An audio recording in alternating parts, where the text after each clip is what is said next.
एक लड़की पहाड़ों में जड़ी बूटियां लेने गई थी। तभी अचानक उसे एक जहरीले सांप ने काट लिया। उसे लगा अब तो मौत पक्की है, लेकिन अगले ही पल सांप खुद जहर से मर गया। वो राहत और हल्की सी जीत महसूस ही कर रही थी कि अचानक एक अजीब सी आंधी उठी और उसे हजारों मीटर गहरी खाई में गिरा दिया। किस्मत ने साथ दिया, नीचे गिरकर भी उसकी जान बच गई। खाई के तल में उसे एक गंभीर रूप से घायल आदमी मिला। वो कोई आम इंसान नहीं, बल्कि दक्षिण सीमा के राजा का बेटा था, राजवीर। दुश्मनों के हमले से बचते हुए वो वहां पहुंचा था और उस वक्त एक खतरनाक जहरीले असर से जूझ रहा था। मुझे बचा लो, उसकी हालत देख लड़की से रहा नहीं गया। उसने न सिर्फ जहर उतारा, बल्कि उसे अपने घर ले जाकर उसकी टूटी टांगों का इलाज भी शुरू किया। लेकिन अजीब बात यह थी कि कितनी ही कोशिशों के बाद भी टांगें ठीक नहीं हो रही थीं। आखिरकार 8 महीने की गर्भवती हालत में भी वो जान जोखिम में डालकर फिर उसी खाई पर चढ़ गई, ताकि हर बीमारी का इलाज मानी जाने वाली दुर्लभ जड़ी ड्रैगन ब्लड बेल ले आ सके। वो खुशी खुशी घर लौटी ही थी कि एक बात सुनकर उसके पैरों तले जमीन खिसक गई। किसी ने कहा, एक गांव की लड़की में ऐसा क्या है? रानी इस बात से टूट चुकी हैं कि आप उसके लिए राजधानी लौटने को तैयार नहीं। तब उसे समझ आया, बीमारी तो कब की ठीक हो चुकी थी, सब कुछ बस उसके पास रहने का बहाना था। उसे एहसास हुआ कि वो उसके भविष्य के रास्ते की रुकावट बन चुकी है। उसने कुछ न जताते हुए चुपचाप उसके चाय में बेहोशी की दवा मिला दी। जब वो बिल्कुल कमजोर पड़ गया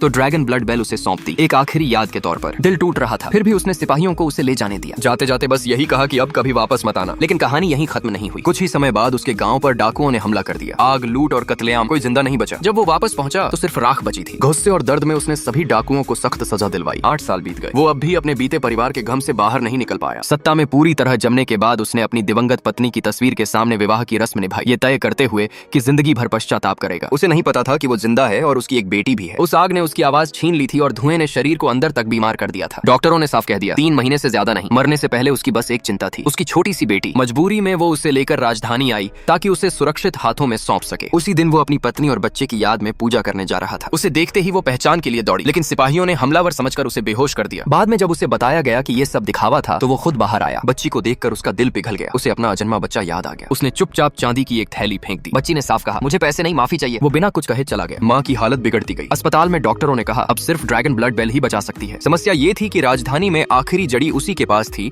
जो उसके लिए सबसे कीमती याद थी। कीमत रखी गई, हजारों चांदी के सिक्के। बेटी ने हर जगह काम ढूंढा, लेकिन उम्र कम होने की वजह से किसी ने नहीं रखा। आखिरी कोशिश में उसने एक अमीर आदमी की नोट को याद करके नकली बना ली और उसी के साथ मदद मांगने पहुंच गई। एक नजर में सच्चाई पकड़ ली गई। गुस्से में उसे सजा दी गई और सख्त चेतावनी भी। फिर भी उसने हार नहीं मानी। रात में चोरी छिपे महल में घुसी, लेकिन रास्ता भटक कर उसके पिता से टकरा गई। बूढ़े राजा ने एक नजर में देख लिया, ये बच्ची बिल्कुल उसी जैसी है जैसा उसका बेटा बचपन में था। बातों बातों में मंदिर का पता चला। मंदिर में उसने आखिरी कोशिश की डराने की, लेकिन बात उलटी पड़ गई। सजा और अपमान के बाद भी वो उसकी टांगों से लिपटकर बस एक ही बात कहती रही, मेरी माँ को बचा लो। आखिरकार उसने तय किया कि सच्चाई खुद देखेगा। चलो, मैं देखना चाहता हूँ कि वो कौन है जिसने तुम्हें इतना निडर बना दिया। सड़क पर पहुंचते ही उसने एक ठेले पर सफेद कपड़े से ढकी औरत को देखा। उसने ठंडी आवाज में कहा, अब देखता हूँ ये सब ड्रामा है या